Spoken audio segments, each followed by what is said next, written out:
अस्सलाम वालेकुम नाजरीन। ड्रामा सीरियल बेटियां जो कि काफी सैड हो चुका है। फाइक जिसका एक्सीडेंट हुआ और उसी वक्त वो चल बसा।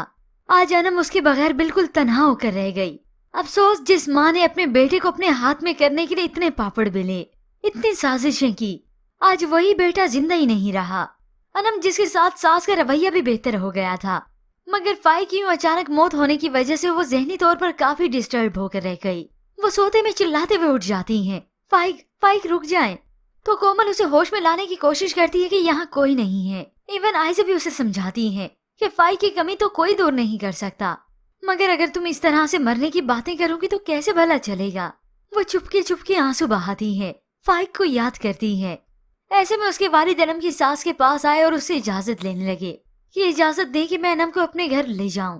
मगर इधर अनम तो फाइक के घर को छोड़कर कहीं नहीं जाना चाहती।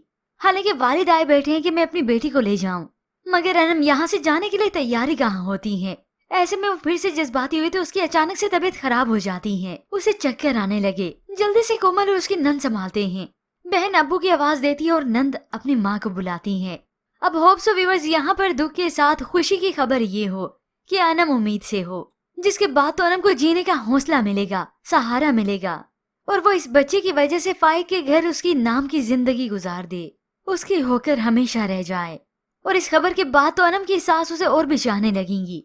उसकी वालदा को भी इस बात की खुशी हो जाएगी कि मेरे बेटे की आखिरी निशानी है।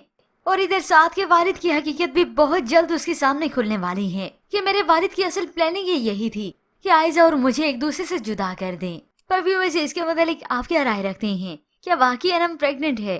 मजीद ड्रामास प्रोमो के लिए आप देखते रहिए उर्दू टीवी।